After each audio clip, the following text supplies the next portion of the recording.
All right. So I think we're on. So, what's up, everybody? On to the next the new episode of the Chibi Girls reacting to the newest One Piece chapter. So, it's me, Hime, with my lovely co-host, Chestnut. Chestnut, want to say something? What's up, everybody? Today we're going to be reacting to the new One Piece chapter, chapter 1097. I've heard that this chapter is very good. I have been very slightly spoiled. Yeah, me Twitter too. because of A little bit. To be yeah, to be don't fair, saying it. didn't we already know that information? No, I didn't until I saw it on Twitter. No. But didn't you already speculate it? Yo, what's up? Anyways, that's fine. Listen, we're gonna go into it because I feel like agenda piece is up and running. But hello to everybody in the chat. We are going to be doing a live reading of the new One Piece chapter. Hello to everybody in the YouTube chat. I be seeing y'all. Y'all be lit. Yes. Hopefully there is some cool stuff to go. Ready to start agendas. This is funny as hell. Yeah, and I want to say thank you for everybody in the YouTube chat. I see Bones, I see Vexes, I see Caleb, I see Austin. Yeah, thank you so much. So like the stream, like the live, and for anybody who want to follow up the chapter with us because we're gonna read it, you can go on my YouTube channel. I'm also live streaming there, and I'm showing like where we're at regarding the chapter. Word up. And yo, if you guys could always make sure that you like the live, especially on the TikTok, just send like 100 gifts. That'd be amazing. And thank you guys so much for the gifts. We really do appreciate it. But I feel like we should just get into this. Did you want to start, Hime, or do you want me to start? Let me start because last time you started. Go ahead. All right. Okay, so we have the cover page here. First of all, the chapter names is Ginny. So probably it's gonna be about her.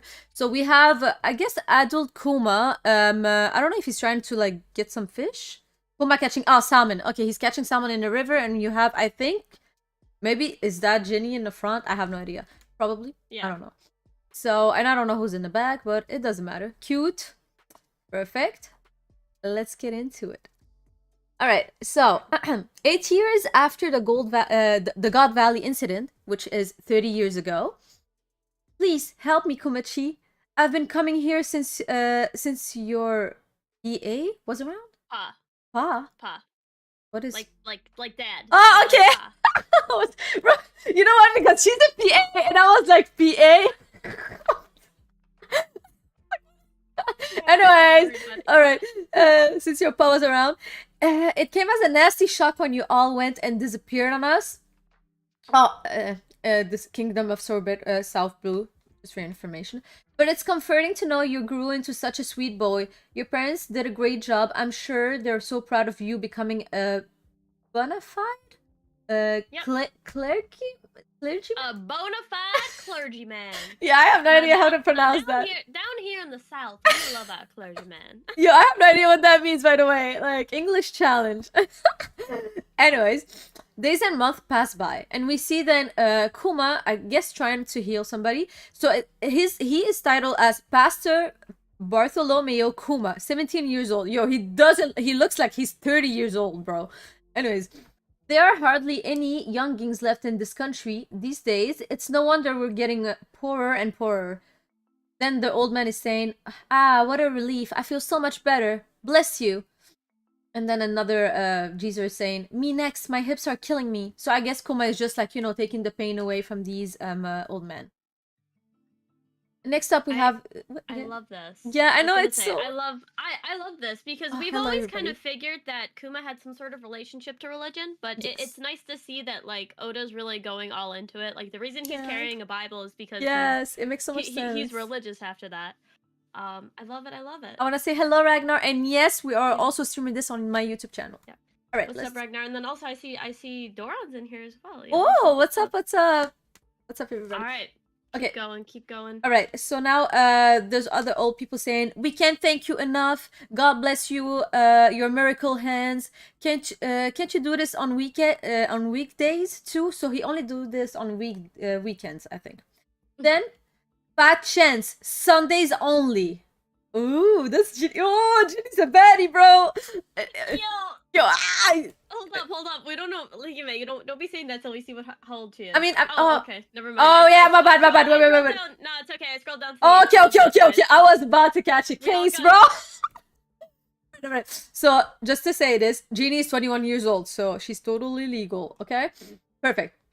Jeannie's saying, where do you freeloading old bags get off asking for even more help?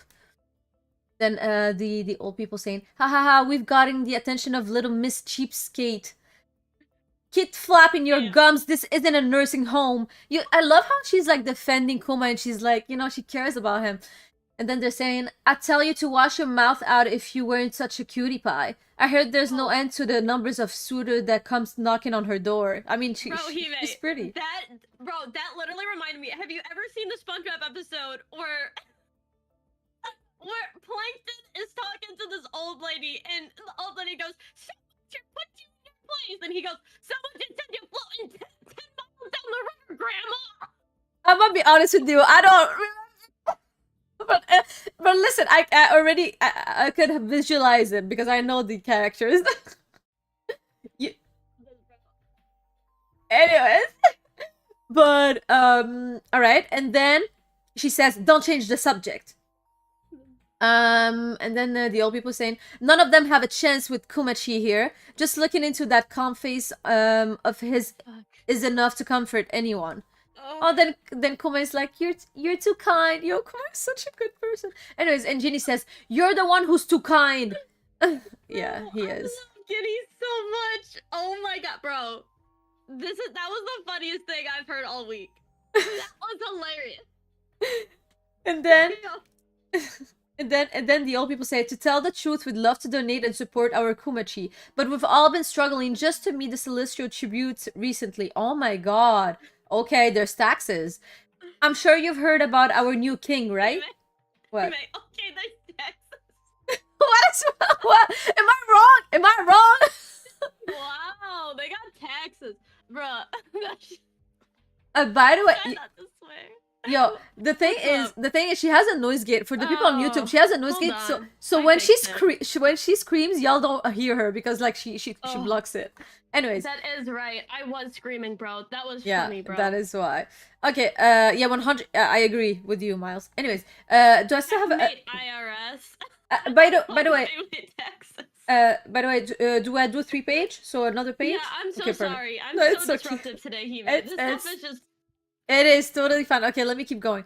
Then, I guess we're seeing the actual king of the Soviet kingdom because he has like a crown and he looks ugly. All kings are ugly. Anyways, that miserly king of ours won't even feed his prisoners. Wow. He's even more of a cheapskate than you, Ginny. Bruh. And the old people said, yet he's happy to bend over backward for the celestial dragon. Yo, bend backward. Wait, what? Bend over backwards? Bro is double cheeked up, bro. Listen. That we all hate. What do you mean his face? The celestial dragon. That Charlos? Yeah, bro. Charlos comes in, and this man has like a romantic thing. There's rose petals everywhere he goes. Listen. I don't look back at it unless I don't look back unless I look back at it. You messed it up, Hime. I messed it up. Prison, jail. No, for real, jail. Anyways, so he's bending back. Anyways, if we wait, me in 1776 about to chuck some tea off a boat. Okay. Bro, what is happening? Tax jokes are hilarious. Please keep them coming. Oh my god. Real One Piece tax returns, they're like looking and they're like, damn, bro. Like the seagull comes and they're just like looking, bro, and they're like, man, I really shouldn't have taken out that loan on that pirate ship. Like, I don't know what I'm gonna do. And then they're like, oh wait, I don't pay taxes. There's no IRS. Like taxes is just like throwing them in like a bag, bro, and bring them up. Like, imagine like if Luffy ever goes to a city and they're like, yo, you didn't pay your taxes, and he's like, no, honestly, it doesn't work. But yeah. But okay, let me finish this bit. And then the old people say, we don't stay in good health, we're gonna get killed. Then Kuma says, I can get rid of any pain or mild illness you need me to. So please visit every week. Oh. And then Well, he everybody's got that like, Chad face, bro. yo, Come he's on.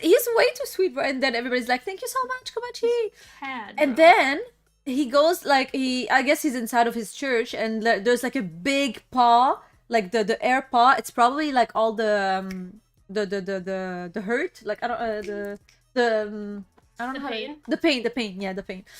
Okay, did the page? No, the page didn't end yet, right? Okay, perfect. And then he's like just like, and then he puts his hand in it, and he intakes the pain. Oh my! I told you, I told you last chapter that there is no way in hell that it just goes in the air. Okay, he intakes it. I knew it. I know it. Yo, W. This is my W, bro. Okay, alright. W for Hime, because you were Yeah. right, bro.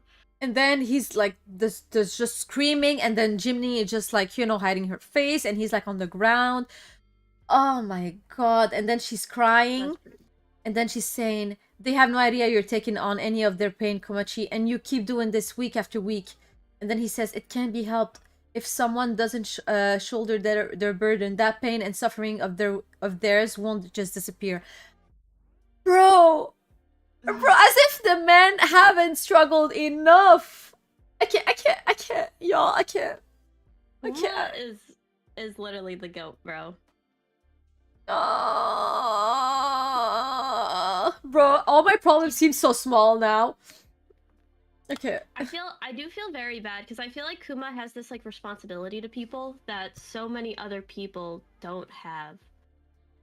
Yo, what's up? But yeah, it's very surreal to see how far Kuma goes for other people, even though he's been like a slave his whole life. Like he's literally had the worst things happen. Yeah. And it's just so hard. Keep going. But I think that was the end of the page, no? No. Oh, that wasn't? Oh, okay. Oh no, wait. Because like the cut is weird, but I don't mind continuing. Oh no, wait. Oh, I can go now. Hold Yeah, on. yeah. You were right. All right. So then Kuma goes, it'll be left to fester, returning to haunt them again and again. More than anything, I'm just glad I can do something to make them feel happier. I'm sorry for putting you through this. I'll get tougher so you won't have to worry. Bro, doesn't okay. I don't wanna like. Doesn't Kuma like his the fact that he's naive like that and he's so kind? Doesn't it remind you how stupid I am with people too? Kind of. You kind of dumb like that, he may. Aw, that's so sweet. And then Ginny's like, nah, that's not the point. But then Kuma goes, hey, we got a little food as thanks today. Let's eat up. And then Ginny goes, woohoo, dinner time. And you see they're just enjoying themselves. They're so cute together. Definitely, absolutely Bonnie's mom. We can tell from the gigantic knockers and the badonka. Yo, listen, knocker. Yo, I love her personality. You can see that she's asserting her dominance, and she doesn't take no. Like she just like, oh, she's so cool. She's so cool. I love her. Bruh. I'm gonna be honest, Ginny is like one of those characters that you just know is gonna get packed like very soon. Like you know that Oda is making her too likable, bro.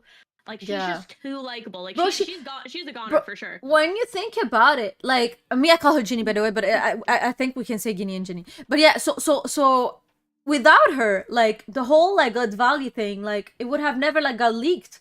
So like she was amazing ever since she was a kid, bro. Oh, bro, she for sure getting packed. Like, she's way too important right now. Yeah. Also, guys, make sure that you're liking the stream and liking the live. Please, get us up with those likes. I would appreciate it. Get more people in here. Mm-hmm. Isn't this the most random chapter Oda dropped? I don't think it's random. Not right now, at least. I mean, I feel like we're continuing from the last chapter. Nix is in the chat saying, Ginny got me like, yeah!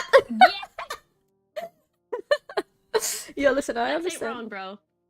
Listen. Valid. And she's legal. It's fine. Alright, then we go down to the next page. 25 years ago, when Kuma was 22. Hey, Kumachi, let's get married!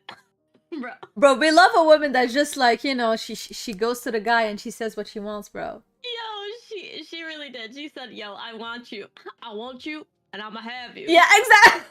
I want you, and I'ma have you. Way or the hard. You remember? Wait, you remember? That's real. What? You remember the ghost stories when he's like, touch me harder? Touch me harder. Yo, listen, dude. Kuma is literally such a beta over here, huh? Bro, that's okay. Y'all don't understand, but like, if y'all didn't watch Ghost Stories, go watch it now. That is hilarious. The rabbit is hilarious. Anyways, the dub version. Keep going. Oh my gosh. What the hell's with that reaction? Of course we can. You love me, right? Just admit it, you dope. Bro, Guinea ain't taking no for an answer, bro. Yeah. Wouldn't it make you happy? And then Kuma says, I'm sure it would, but the thing is, just take me. I'm the one with Buccaneer blood. My wife is normal. Please let her and my son go. You don't marry her because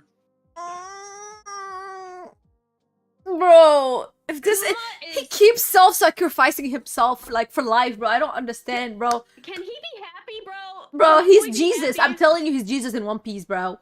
He really is, bro. Wait, can I say the super chat? Yeah, go ahead, go ahead. Okay, so the chemist with the 10 super chat on YouTube, he says, you all are absolutely amazing and everyone should go follow these wonderful creators. Also, Chestnut, eyes. Jenny cosplay soon. I'll get a Kuma cosplay. Ooh, alright. Listen. Chemist, very smooth. Listen, chemist. Thank bro, you so listen. much. Guinea got that yacht, bro. Listen, y'all have something in common. I'm just saying, but let's go. Oh my gosh. He called him a beta. Listen, bro, being a beta ain't bad. People always be saying beta, but you see, like, Kuma? Nah, Kuma is a Chad and a beta, bro. He ain't no alpha male, and that's why we love him. Second lead syndrome. This is what I'm getting from Kuma. But let's keep going down, because then we get, look at this. It's another article about them freedom fighters. Yo, Dragon is finally gonna do something after 500 chapters, 10,000 chapters. Bro, is he appearing? Oh my god, okay, keep going. They issued wanted posters for them after they incited riots in 7 countries. Dragon! Ooh, no tattoo. So very interesting that Dragon doesn't have a tattoo in this, and they're called the freedom fighters right now. I think yeah. Okay, so it's not the freedom fighter, it's fighters. So like there's people, right? Like the organization, yeah. Probably the organization was already established with Ivankov, for sure. That's what I'm assuming, is that Ivankov helped him. Or maybe it's other characters that we don't know, and Oda is gonna give us like that backstory characters, and there's gonna be things that the world government took from them. But very interesting that Dragon doesn't have his tattoo in this picture. He looks pretty young. But then Kuma goes, one day I want to set out to sea and dedicate my life to saving people too. As if he ain't already doing it. Bro, he's a charity case, bro. I really thought Dragon would have gotten his fruit on God's Valley. I also thought so, but we'll see what happens. Yeah, me too. But honestly, by the way, we still don't know like when, and like we still don't know yet. So. Yeah, and then somebody knocks on the door, says, "Hello, anybody home?" Guinea, our sweet muse, we had a massive haul today. Please help yourself. And then, Kuma goes, "Thanks so much, Mr. Fishmonger." Ouch, idiot. Bro, Guinea is literally, y'all see how much of a Chad Kuma is?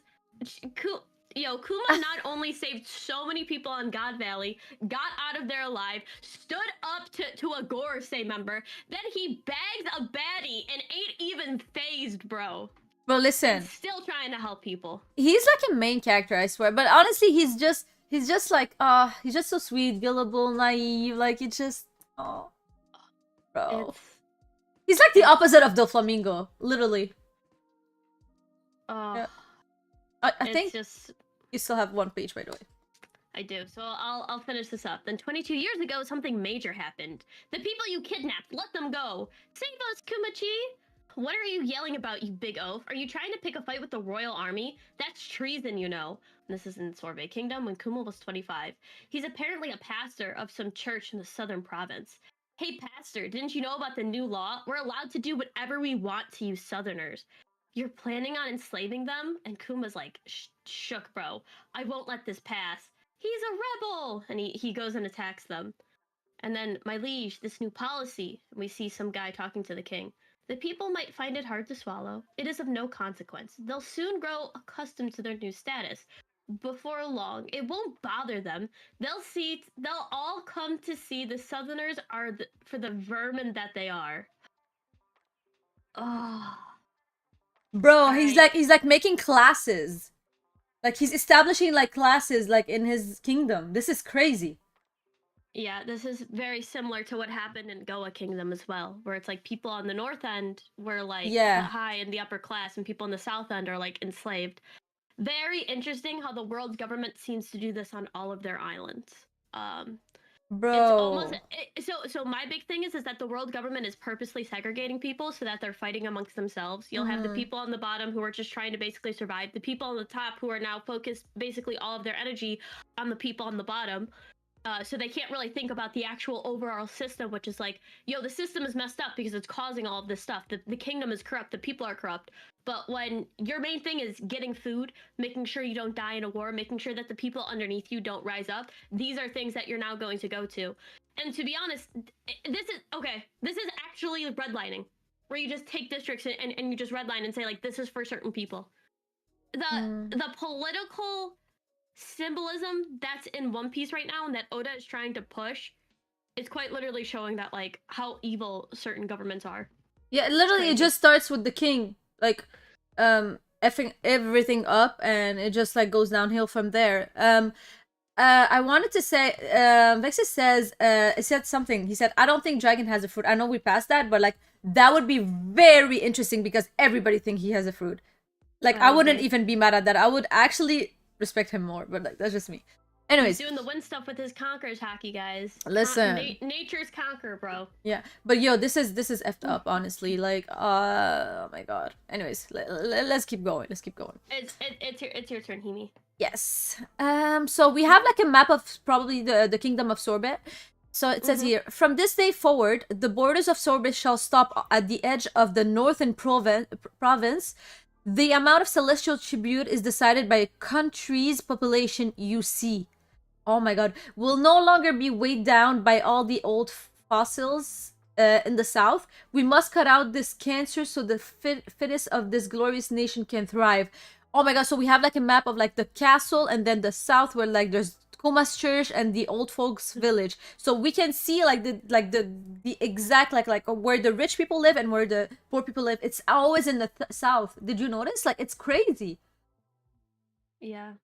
It's oh my god, it's I just want to say Chemist again with the $10 super chat. Number one fan. Oh my god, yo, thank you so much. You're the best. Oh, yeah. Thank you. Also, yeah, also Sun God said we look good today. Thank you. And then Stronghead said, I think he got this scar from a celestial dragon. I've never heard anybody call the tattoo on his face a scar. That would be interesting if it was like a devil fruit power that scarred him. And then Ragnar, remember, for 2 months, Kuma is the run for one of the best characters in One Piece. He's been misunderstood for so many years. This is a lore dump of the highest order. Oda is going in. Love y'all. Like the stream chat. Thank you, Ragnar. And honestly, you're right. Like if somebody knows how to do flashbacks and like just dump lore, it's Oda. Oda is just the GOAT. Like This is so interesting though too, because this is the exact flashback that Luffy had, right? Like Luffy and Kuma have the exact same story. Both of them lived in basically the bottom half of the kingdom and the top half of the kingdom. Now we know why Goa Kingdom was trying to destroy all of the people and set fire, right? Because now we know that tribute is decided based on a country's population. And so with the country's population being larger because of the people that they don't want, they just burn them and set them ablaze. And that could also be why when they went when the Revolutionary Army went to Goa Kingdom, Dragon, Kuma, and Ivankov all went to oversee and make sure that the city's population was safe. Very interesting, and Oda is kind of putting in these hints and pieces where it's like he'll show us the map and it's cut off and it's like, this is Great Terminal, right? Like this is exactly what Great Terminal was. Super interesting stuff. Continue though, Hime. Sorry, just my dog is barking. But I want to say, somebody said y'all saw the new SBS. Yes, we can talk about it a bit after the chapter if y'all want. All right, so we see we see Kuma and other people, this Ginny and probably their friends in jail. Okay, stop it. All right, I just need to pet him. All right. And then Kuma says, tell me, what made them arrest you too? Ginny says, we raised hell trying to get them to free you, Kumachi. And then the rest say, but they gave us a thrashing in the end. And they're just laughing. Oh my god, this is a big panel. Okay. So we see Kuma, like, you know, like there's blood on his face and everything. He's like, Ginny, the country is on the brink of becoming a cesspool of bigotry and hate. And she says, King Bickery is a celestial dragon puppet. This new policy was given to him from on high. If you plan on starting a rebellion, you'll be signing up to fight the world government as well. Then there's like an explosion, and there's like there's a screaming, "Wow, who are these guys? Your Majesty, we must flee." And then I think, this is Ivankov and Dragon. Yeah, I can tell. And then I think this is Ivankov talking, as if we will let you escape. I'm trying to talk like her. Escape. This is what you get, you wannabe celestial dragon. You make me sick. The king been overthrown. His slavery laws are no more. Then somebody's like, thank goodness, I hated that this country was becoming. And so, this mysterious band saved the kingdom of Sorbet from the corruption of the world government. Looks like the man you recommended went on quite the rampage. You're going to love him, Dragon. Kuma, Ginny, I see you've gone and gotten yourselves caught. Lucky for you, I was in the neighborhood. So like, there's just Dragon and Ivankov trying to like free them. No. And then Ginny's like, no way, big bro. Is that you, Ivachan, and the man you're with, isn't he? Kuma, you're still anything like you used. Wait, if you're still anything like you used to be, how about coming with us and changing the world? Yo, this is what he was talking about. This is the reunion. Anyways, so we see an amazing panel of like literally like the Revolutionary Army. So it says here, the onset of the Great Pirate Era and the tragedy of O'Hara spurred these freedom fighters to take up arms against the corrupt regimes of the world, starting numerous insurrections. Mm-hmm. It didn't take long for the two pillars of this movement to become three, as Dragon and Ivankov recruited Kuma to their cause. This organization would adopt a new name, one that echoed around the world, the Revolutionary Army. Bro, and then there's just like Ginny saying, "Count me in too." So she was also part of the Revolutionary Army. Yeah. Also, somebody has the person who has Sabo's hat. She is also what's her name? She's the one who does the she has like the hype fruit, where it's like she can just like hype you up and increase your power. I think that's the same person. Somebody in the comments was I saying didn't that. even notice. Yo, good observation. Yeah, but also very interesting. First off, we know that Dragon didn't have the tattoo when he started. I think that was also kind of put with when he was talking to Vegapunk, but we also didn't really know what was happening or when that really took place. Like, it was definitely once he kind of started to go with the Revolutionary Army, but very interesting also that it was Dragon and Ivankov that started it. A lot of people thought it was Dragon by himself, but it's kind of confirmed right now that although Dragon was the captain, Ivankov was right there with him every step of the way. So put some respect on my boy Ivankov. Yeah, Ivankov is him, her. I don't know the pronoun. It's Ivankov. Yeah. Listen, bro. Ivankov might be going by any pronoun, but he's him. Yeah, literally. Thank you, Ragnar, for the you gifts. You are liking the live, and thank you for the gifts, Ragnar. Like the live on both platforms, please. It helps out so much. Yeah, Killer, me too. It's one like Ivankov just grew on me, and it's one of my favorite characters as well. Amazing. Yeah. So, this is the last page. We're still lacking funds. This is what the Dragon says. For now, we must act like mercenaries, supporting those who already have a will to topple their monarchs, fueling their rebellious spirits. All our recruits get weapon training drilled into them. I want us to grow into a boundless army spread throughout the world. Yo, ambitions. I love that. Then they're like, go. I'm not on the live. My camera is no longer on the live. Wait. That makes no sense. Oh, wait. Oh my god. I keep switching stuff up. I'm sorry. All right. I'm gonna add her back up. Yeah. Give me a second. show on stream. But- Sorry. Technical difficulties, right? All right, Yeah, she's but back. She's go back ahead, up. Go ahead, finish it up. Sorry. Bro. Okay, perfect. Now, yeah, okay, so now they're on the boat, I guess on the Revolutionary Army's boat. Kuma saying, where did you learn about weapons, Dragon-san? And then Dragon said, I spent some time with the Navy. Unfortunately, I found no justice there. Okay, it's proven. It's proven. Right. Literally, yo, he was a Marine. He was a Marine. All right, I knew it. Everybody knew it. All right. Marine or revolutionary, he's a man determined to help others. This is what Ivankov say. Then Kuma says, you can rely... Yeah. And then Kuma says, you can rely on me, Dragon. And then Dragon said, you won't regret joining us. Well, I'll be... Look who's back. I'll be coming home every now and then. I worry about you all. You're so sweet, Komachi. And thus, another 8 years would pass. The sun would continue to rise and set like normal until... And then I think like the page stops there. Yep. So very interesting. Finally, confirmation that Dragon was in the Marines. I feel like everybody always said that Dragon was going to be in the Marines. In the Marines, part of the Navy. I feel like it was pretty obvious given the fact that like Garp was trying to push like Luffy into the Marines. Garp would obviously try to push his son, but it seems like Dragon went there to try to find some sort of justice in the world. We know that Force probably grew up on Goa Kingdom as well. Since that's the birthplace of Garp, that's where Luffy grew up. Probably saw some sort of injustice, wanted to join in order to get past that, and then quit and became an enemy of the world government. I wonder what his rank was. They never really stated that. I am speculating because like he left it still young. I am speculating that he was either captain or vice admiral.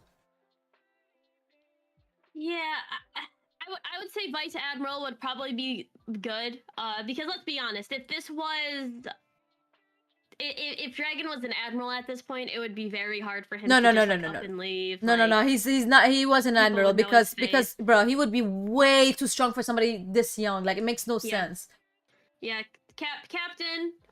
Somebody said I wouldn't go as far as vice admiral, but definitely captain. Yeah, captain for sure. I think captain would be good. I mean, like Garp was a vice admiral by that point, anyways. So it's like I don't think he's as strong as Garp, or at least not yet. But yeah, very very interesting. I'm wondering if we're gonna see Dragon get his tattoo and what's kind of gonna be going on here. And also somebody says an admiral loses their freedom, stated by Garp, which is true. So yes, he's not an admiral for sure. Yeah. Not enough people knew about Dragon the Marines. I don't even think Vice Admiral. That's my thing. It's like they're putting his wanted poster and people aren't like, oh my god, that's the Vice Admiral, whatever his name is. Like, because is his name actually Dragon? Like, they just put his name as Dragon. I wonder if he went by a different name in the Marines and then changed it. Ooh.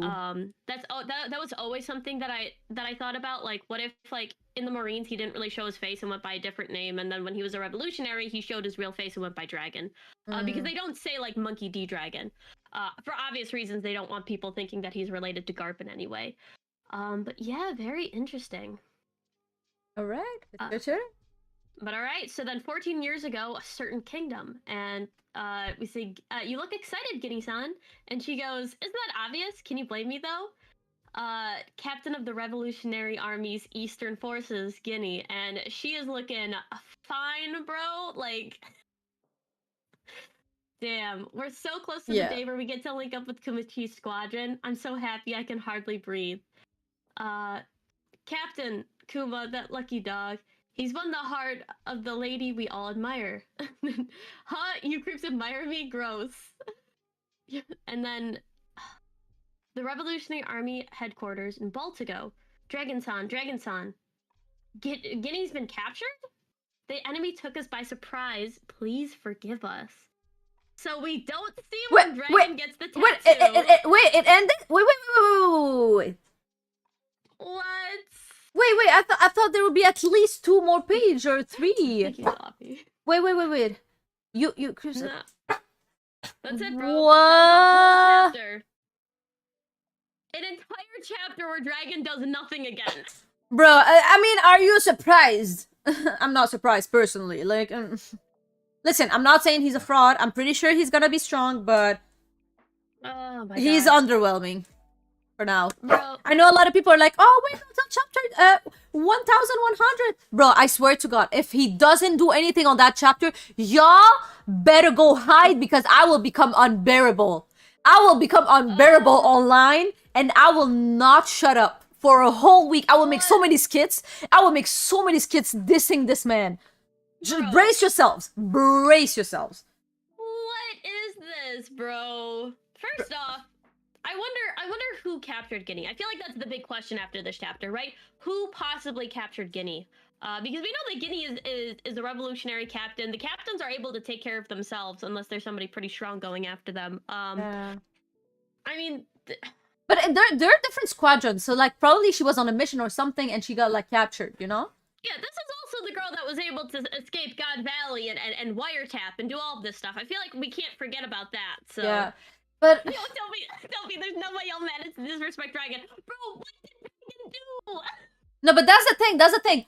We listen. I'm still giving him the benefit of the doubt, but every time that man appears on the screen, he's either sweating, like look at him sweating, or he's just not doing shit. Like Yeah, I'm gonna be for real. Like I'm just at this point I'm getting really impatient. Like come on, bro. Like do something. Just do something. I feel like this explosion was caused by Ivankov, like the Wink, because Dragon powers are definitely not explosions. So Dragon didn't do anything here. He just shows up, stands in the front, bro. Dragon is. I mean, I will say, Dragon looks pretty sick in this chapter. I mean, he has a face, bro. Like that is a commanding, intimidating face. No. He looks like he's scared. He doesn't give off like I'm the strongest. Like he doesn't give off that.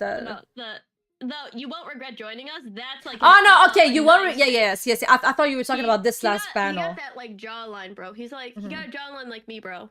I mean, listen, I guess, but like, listen, I personally don't find Dragon attractive. So for me, he has to at least have an aura or like have like this like asserting his like presence.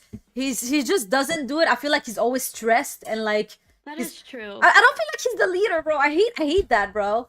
But listen, I feel like every time Dragon is on screen, like when Shanks is on screen, he's either like intimidating, where he's like Shanks has this presence, or it's like he's smiling and he's happy. And I feel like with Dragon, his two emotions are scared with the lines in his eyes, or confused when Ivankov talk about something, or confused. I still remember when he was confused about something he shouldn't have been confused about. Yeah.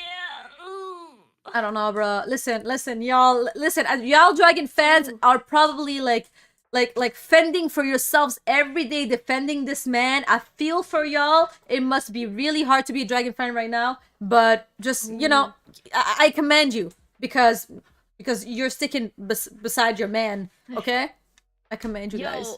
Hime, if you go back to the panel where we see like Guinea talking in the middle, somebody in the TikTok comments, I can't. It's already. Wait, in the middle, like down, where? So like here? So it's like you look excited, Guinea Town, like sitting right by Guinea. That guy does look like the one CP0 agent. Who said that? Ooh, that's a really good point because it could be that CP0 genuinely went to go take her out.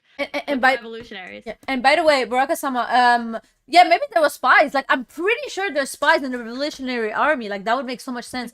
But yeah, Baraka-sama, like, there is so much Dragon fans. Every time you see a username that has, like, a green dragon, most of the time they're Dragon fans. And go on Twitter. There's a cult. There's a cult that think that Dragon is top of the verse without seeing any feats from the man. Okay? So listen. Anyway, I'm not gonna comment on this because people are gonna become upset. But anyways, I will say this chapter had a lot of really good lore. First off, it seems like the world government on every single island is basically trying to get it so that they reduce the population. Yeah. There's definitely something very weird in One Piece about getting rid of old people, getting rid of people who they think are undesirable, and basically like killing off half of your population like Thanos. It literally just Thanos snap, but like instead of the snap, it's like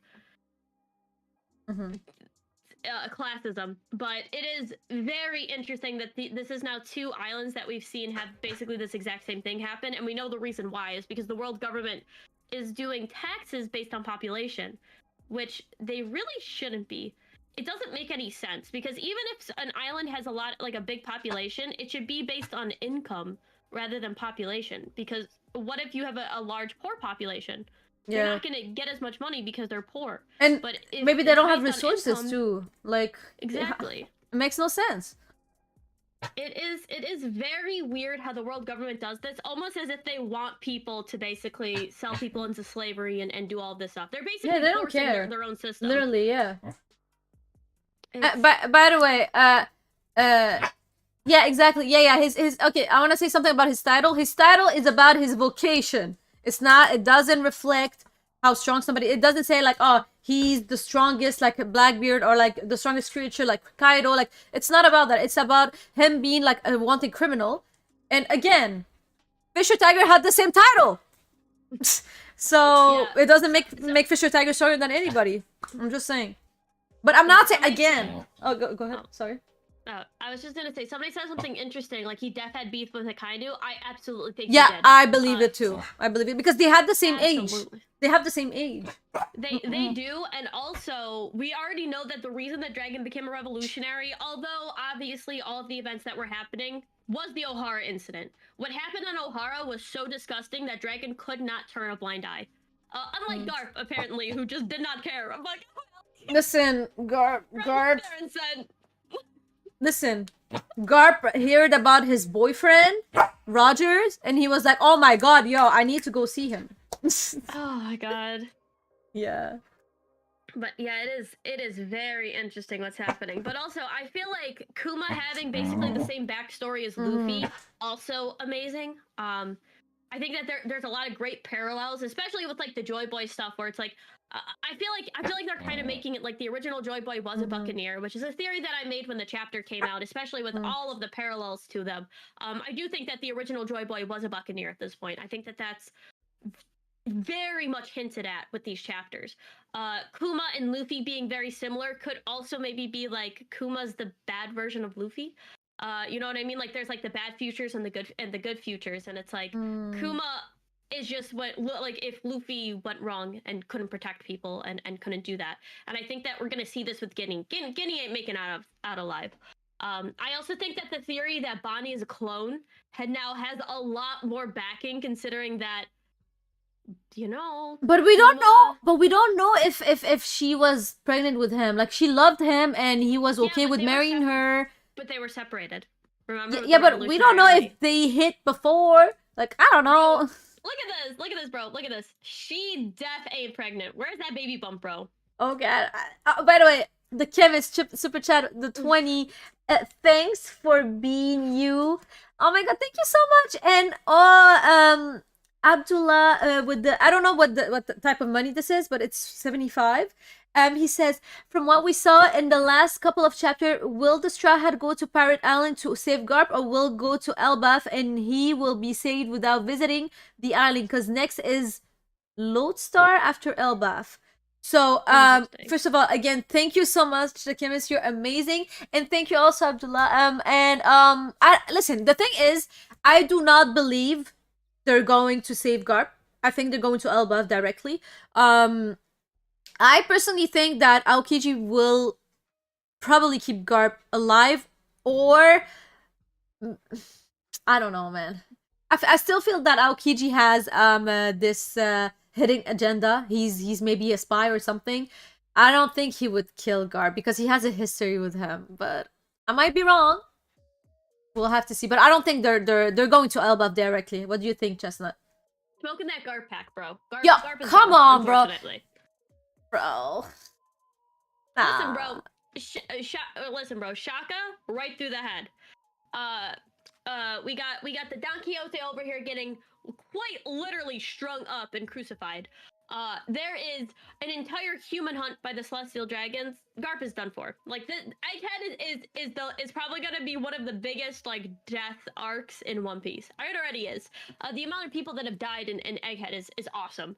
Because I think it adds so much more depth to the story. But I don't see the Straw Hats going to Hachinosu yet. I do think that they eventually go. Will Garp be alive? It's Oda, so it always could be. I hope he's not. But I do see Elbaf as the next arc because I think that the Man Marked by Flames is very close to Elbaf, as we kind of saw with Kid, and that's kind of the next couple steps. We already got a little bit of hints to the Blackbeard pirates that the Man Marked by Flames has, you know, it's completely coated in black. His ship is coated in black. There's whirlpools around him. Somewhere by Elbaf. These are the next things that are going. So Elbaf is going to be the next arc. I don't think that Lodestar is after Elbaf. I think after Elbaf there is Hachinosu, and I think that that's where we're going to get a lot of stuff. I think that Lodestar is going to be a couple arcs off. Actually, I think that we're going to go from Elbaf to Hachinosu to a different island. Honestly, Lodestar could be the place where Luffy goes after the Marines, but I see a lot of stuff happening before we get to that final island, and start the real rat race to the One Piece. So look, me personally, when it comes to Garp, I think said that, like, I don't remember if it was yesterday, but I think that for the sake of the story, Maybe I'll talk about it. like, I love Garp, but for the sake of the story, I think it would be better if he dies, just so Kobe could like, you know, have his own journey, have his own character development, be like, okay, you know what, I need to step up, I need to find my path, I need to understand what type of justice I want to defend, and maybe try to reform the Marines regarding that. So I think that would be really cool for Kobe. Again, I would be sad as well. Like, I mean, obviously, like, I would be sad that Garp, like, dies. But I think it would be amazing character development for Kobe. Just like how Ace died for Luffy, I think that Garp is that type of, like, death for Kobe. So... I just choked that whole time. I don't know, bro. Yeah, she doesn't care. Yeah, she's so heartless, bro. Oh my god. Bro, he may care more about Garp dying than me, bro.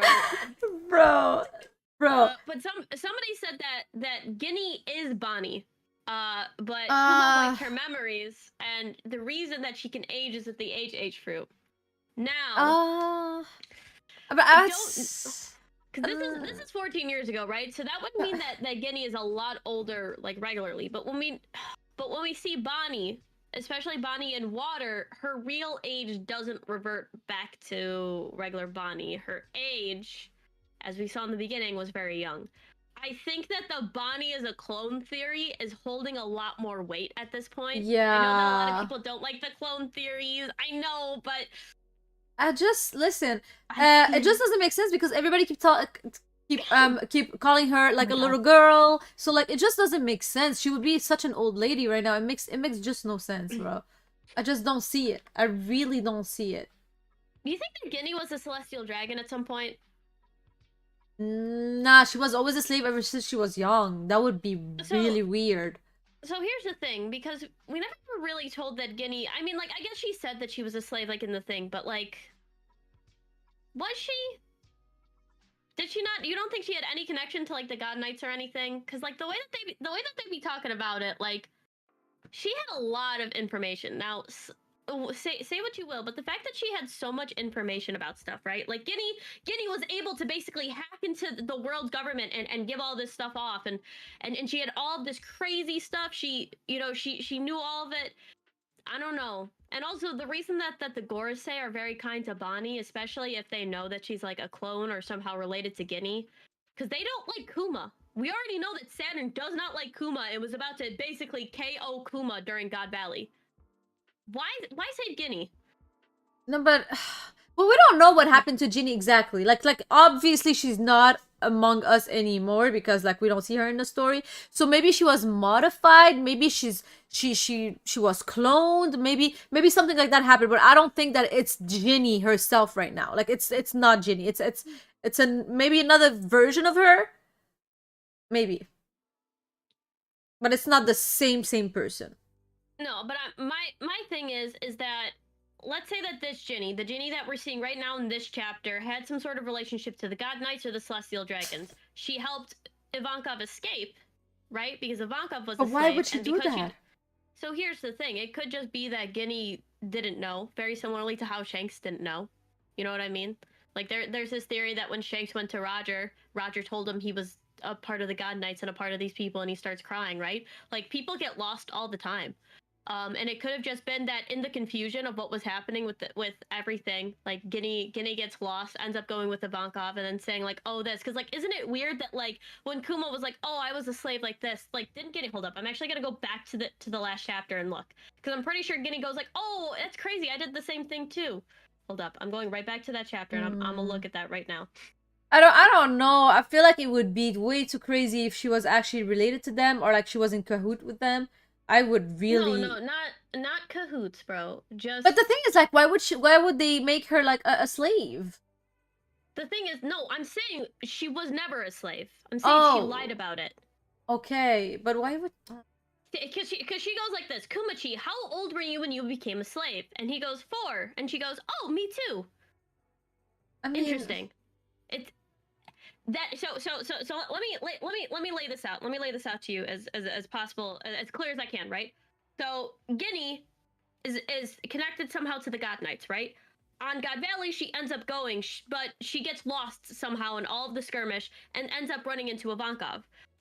Or even before then, like she ends up running into Ivankov, and Ivankov is on God Valley and stuff, and she ends up sending out this message to everybody so that everybody comes to the island, right? Having access to technology that slaves shouldn't really have access to, being able to free and have this information that really is weird that a slave knows, right? Like slaves shouldn't really have this information. They shouldn't be able to access this technology. Guinea then goes, right? And she goes with Kuma, and she just lives a normal life. The reason she is crying at the end of the last chapter isn't because she's she's like, oh, like she says, oh, like my belly's full, this is so good. I think it's the fact that when she was a god knight, she was abused and didn't like it and like left, because like the celestial dragons weren't nice people, and so she wanted to go with somebody nice, which is why she lied to Kuma, and she's like, oh, when did you become a slave? 4. Oh, me too. Seems very weird. honestly, that would be really interesting. So let me keep laying out, because I'm about to spit. Ready? So we get to the chapter and they capture Guinea, right? And they take her for some reason. Guinea, you know, is very talented, very smart, is a part of the Revolutionary Army. But then we know, fast forward to Iket Island, that Bonnie, whose name is written the same as Guinea, right, has this relation to Kuma. Kuma has this relation with Guinea. All of this stuff, right? Like Kuma was able to survive an altercation with Saturn on God Valley. We know that Bonnie is basically like, oh well, Saturn knows who Bonnie is. Leave her alone. She's fine. She's just a kid. Why would he say that? It's Yeah, so I always thought that like I always thought it was because they made a pact with Kuma that like, oh, if you give us your body for experimentation and stuff like that, we will leave her alone. But why would they ever? Why like? But here's the thing: why would they ever go through with that? We already know that the Gorsei don't really. Because They're not really maybe keeping because promises. he could have killed himself and like they wouldn't be able to use a buccaneer body for it. Maybe like, you know. But after it's done, he doesn't have any free will, so there's no need to keep up that side of the bargain, Hime.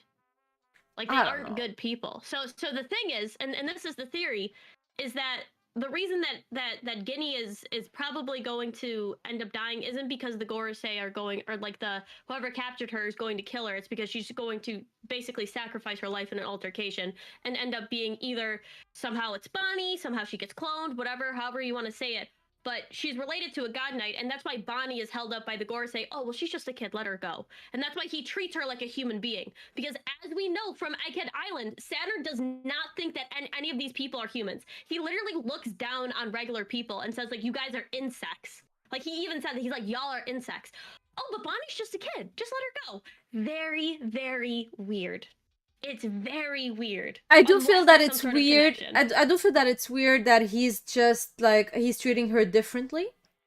But honestly, I don't know. It could happen. It could happen. But I'm leaning more towards to the fact that she is like everybody else. But it could happen. I can see that happen as well. Listen, it's interesting. Somebody is saying that why is he trying to kill Bonnie now? Well, Bonnie also, maybe even very similar to Ginny, went ahead and stabbed him and sided and said, "I'm gonna kill you. There's nothing." And he might actually don't think he's going to kill Bonnie. I think that Saturn isn't going to do it, and I think there's gonna be a reason for it, and we're gonna see it. But I think that it's. Yeah, he's giving her an exception. I think she is the exception, and right now he's just talking tough because he's like talking to Vegapunk right now, and obviously Vegapunk cares very deeply for Bonnie. so it helps Saturn, especially like, oh, say the order like you want to kill. But I don't think that Bonnie would ever get killed by Saturn. And I think there's a reason for it. And that's my thing, is that Bonnie has the blood of a god knight. And that Guinea was related to a god knight as well. Hmm. And that's my theory, and I'm sticking to That's listen, you need to make a video about this. I should. Right after this video, I will.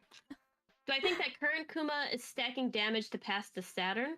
Yo, I also believe that. I do believe that. Yo, okay, so I wanted to talk about that as well. I almost forgot. Thank you. So yeah, I do believe that he all through all of these years, and even in Marishua, when you see him like like in taking damage where Akainu was in the Celestial Dragon, I think he's taken all of that damage to be able to use it against like a certain enemy. It could be against Saturn, some people in Mauritius, but like it would make way more sense against Saturn since like he has a history with him, and he told him that he's gonna defeat him or like do whatever in his power to save people.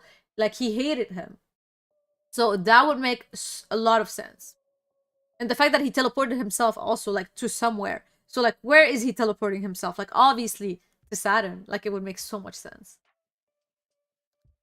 It is interesting. Yeah. And I think that that's going to be, honestly, that may be the only way to take down a Gorsei. Like I said, I think that Saturn is dying at the end of Egghead Island. I don't think there's any ifs, ands, or buts about it. The way it is, like, how is he going to die in a way that we're like, okay, that's how he did it. And I think that that's the best way for him to go. Yeah. I think you're totally right, Hime, and the commenter said that. Like, bona fide good. I think that's great. 100%. And also, like, you know what would be crazy is like I've truly believed that Saturn is the weakest member of the Gorosei because he appeared first.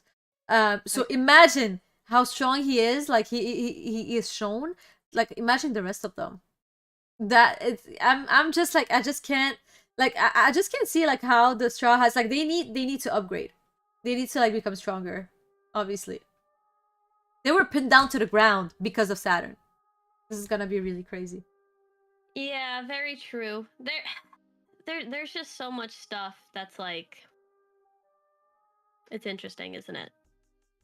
Strange, isn't it? It's very interesting. What do you rate the chapter?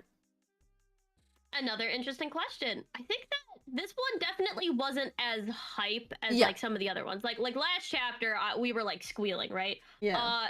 The Guinea stuff was hilarious. Like I genuinely enjoyed that. That was really funny.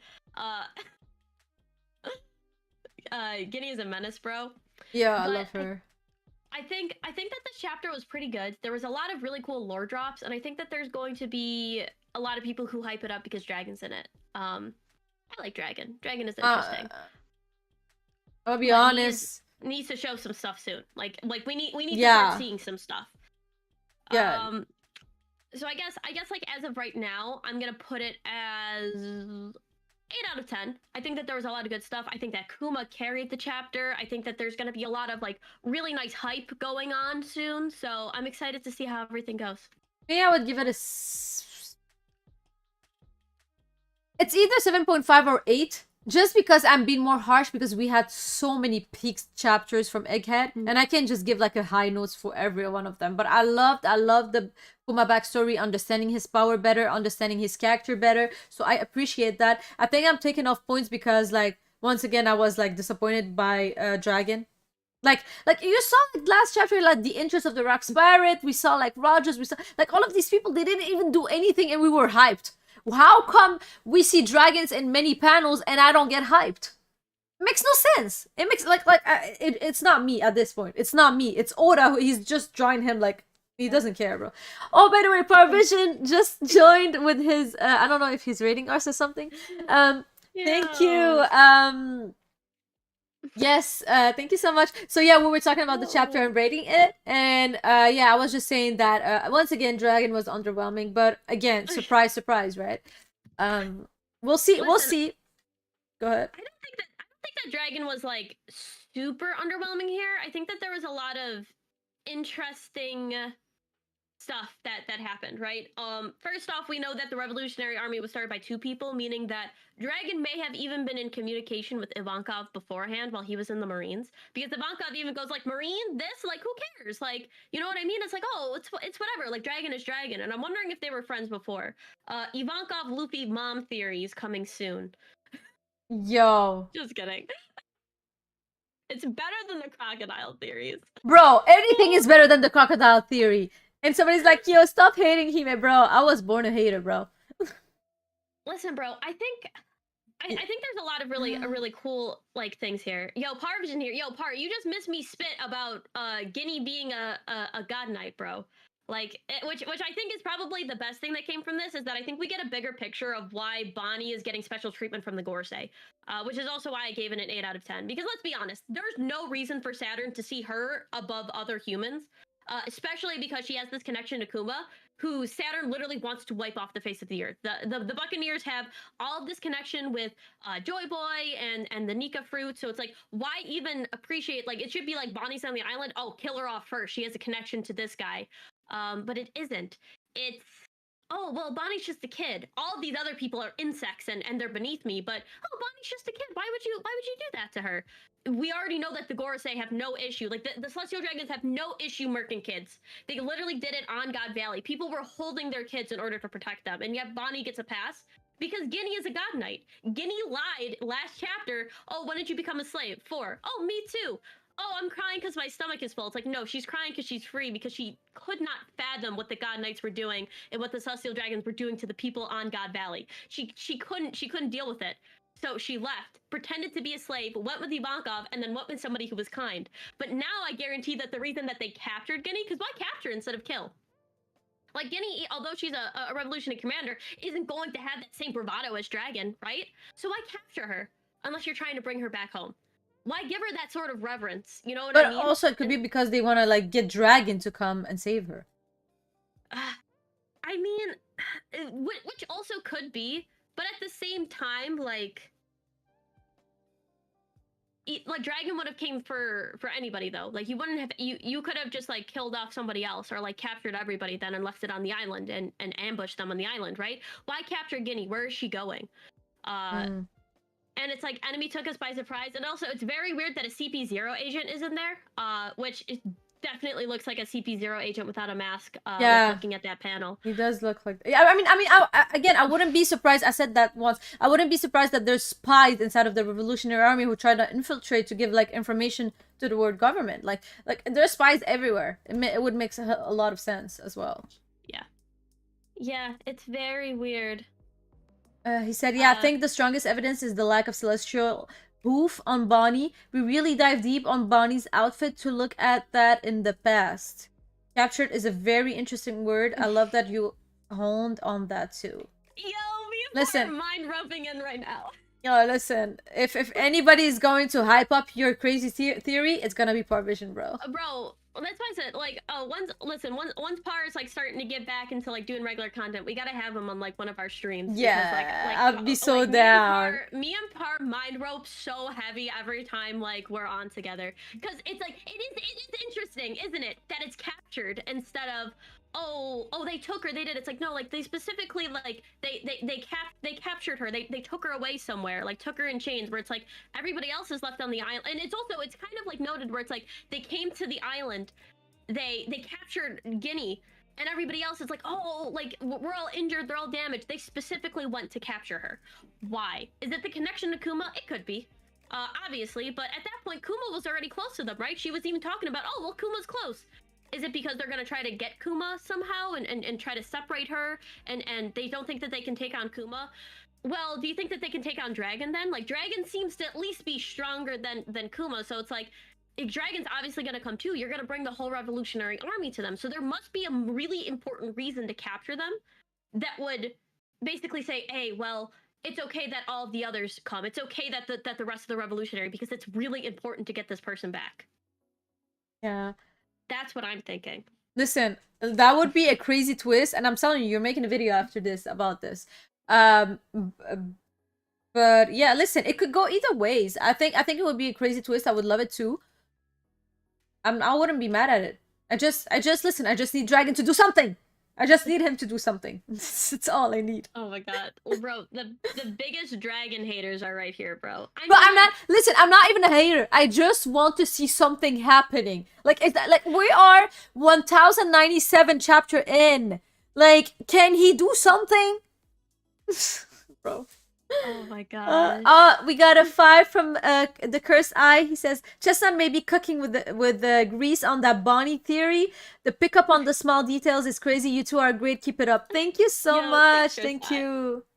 I really do appreciate it. Also, part we definitely got it. We definitely got to peep up at Anime NYC, bro. We definitely Yes, got to we're do both another going, meetup. so it's gonna be amazing. I cannot wait to meet all of the mutes, and I the know it's gonna people. be.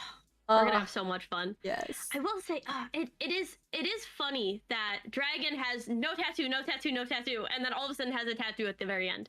No, but That was the it thing could I be wanted to something. see. Yeah, like listen, it will probably be explained at some point. Like honestly, I don't want to be hyped too much because maybe it's like a stupid story, but I would think that Oda would make it really cool. I mean, I hope. Hopefully it's his devil fruit, right? Like that's the big thing, right? Yeah, Dragon yeah. has his scar on his face because now it's his devil fruit, and now it's hinting It to could the. be. You It guys could have be. probably heard the Amaru theory, where it's like Dragon has like the snake devil fruit model Amaru, which is based on like a mythical. I think it's definitely a South American thing, but what would that like be related to? Like the wind storms? Like what is the okay, so it's related because of the okay.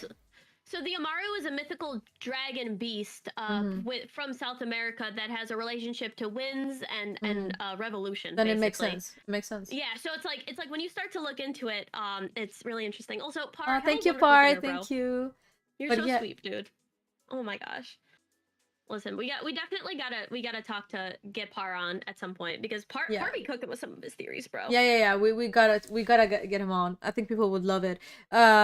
We can, yeah, exactly. But no. I mean, yeah, you might be right. Honestly, again, I wouldn't be mad that Dragon doesn't have a fruit, but I would love it too. A lot of people are speculating that it's gonna be a Logia type. But a zone type would be really cool because like for now, like everybody think that zone types are like the strongest fruit. But if Dragon has a Logia type, maybe he can overturn that and show us that like no, Logia type are also strong because we haven't seen one Logia type awakening yet. So it would be really cool if he was the first, you know? I thought that Kizaru would be the first, but unfortunately we didn't get it. So my right now I'm thinking maybe Akainu. I don't know. We'll have to see. I mean, look, I feel like Logia devil fruits are just so weak compared to other devil fruits at this point. I'm hoping that, especially with Blackbeard, we start to see awakening. I hope that Logias can actually awaken like other devil fruits. But we'll see. At this point, I feel like they're probably the weakest devil fruit to have if you're a top tier. But for Dragon's devil fruit, I know a lot of people thought that it was, you know, a Logia type. But that was before we realized that like mythical Zoans have basically every power.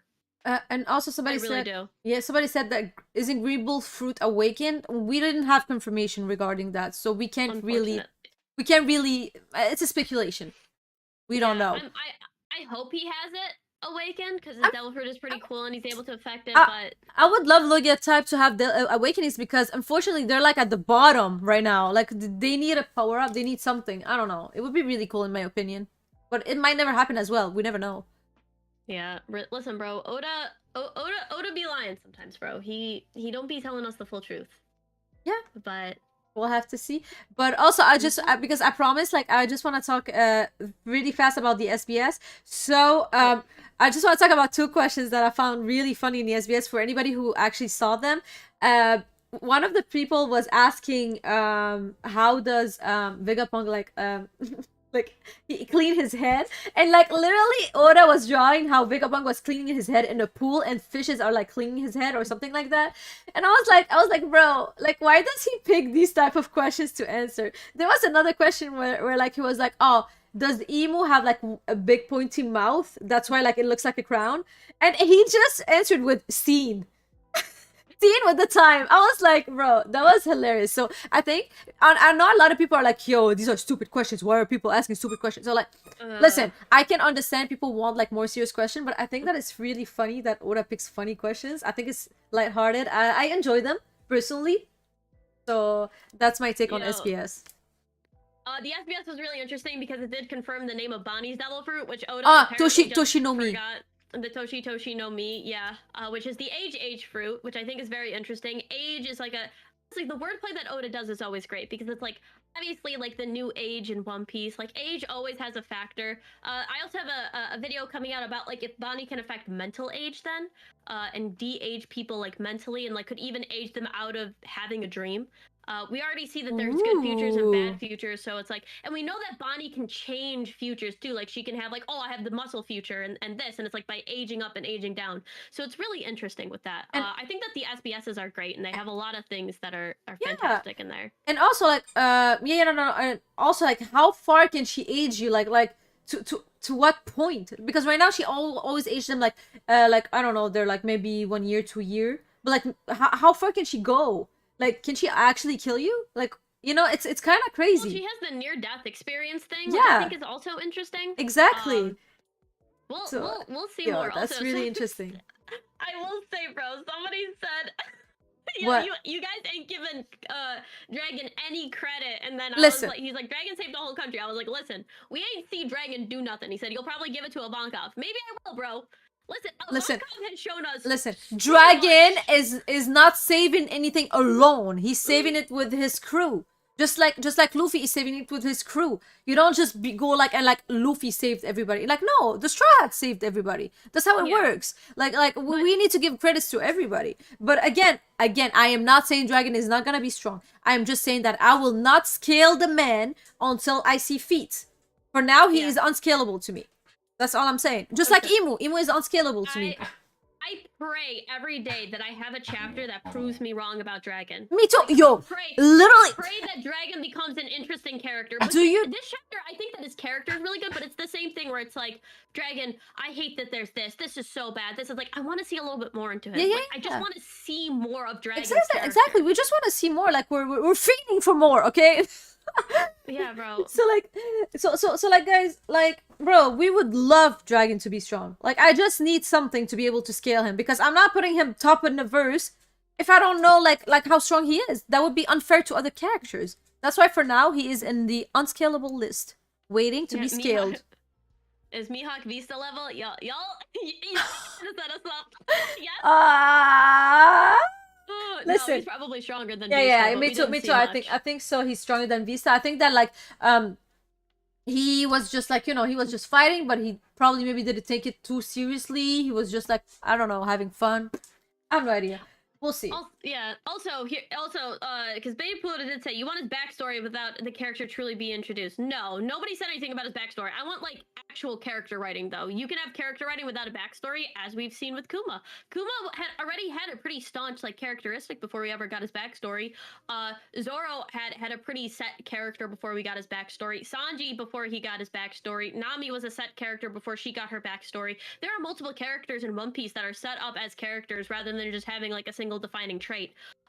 Especially like I think that Nami is a really good example because before we got her backstory, a lot of the stuff was kind of it was unexplained, but she had a character. She was kind of snarky. She liked to hoard money. She was also very kind and respected people.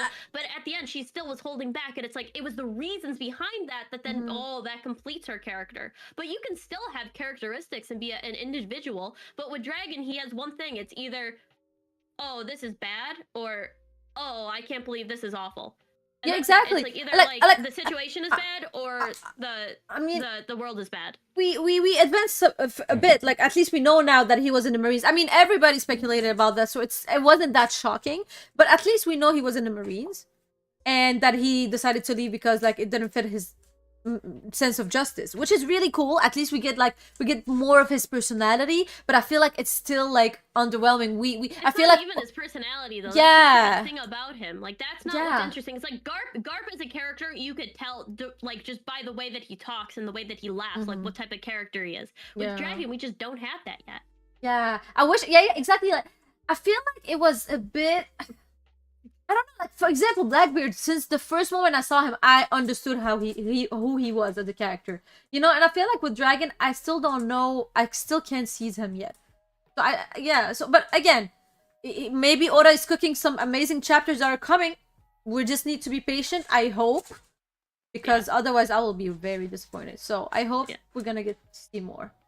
Listen, strength is obviously very important. That's really what we clown in him, just because people just put him as like, oh, he's stronger than everybody, and it's just there's a lot of people in One Piece, especially in the One Piece community, they'll just scale Dragon like without him showing anything, right? And we're like, okay, it's obviously like, it's speculation is fine, but it's like, come on, take it back. But I think that there are legitimate issues with Dragon as he's portrayed, just writing wise, like as a character. Although he has like some interesting things about him, every single time we see him as a character, there's not really much. It's very flat, and I think that you'll see it as you as you go through. You'll see that Dragon is a very flat character, and he only really has two reactions to things, and that's not very interesting, especially when a lot of the other revolutionaries are really fleshed out characters, unfortunately. Exactly. And me personally, I think strength wise it would be really cool if he was on Akainu's level, because they kind of started in the Marines together. So them being at the same level right now and maybe clashing or something like that, I think would be very cool. So I would be down he gets like as strong as him, or maybe like close to his level. That would be really good parallel between them, like, oh, the one who stayed in the Marine and the one who left the Marine. I think that would be really interesting.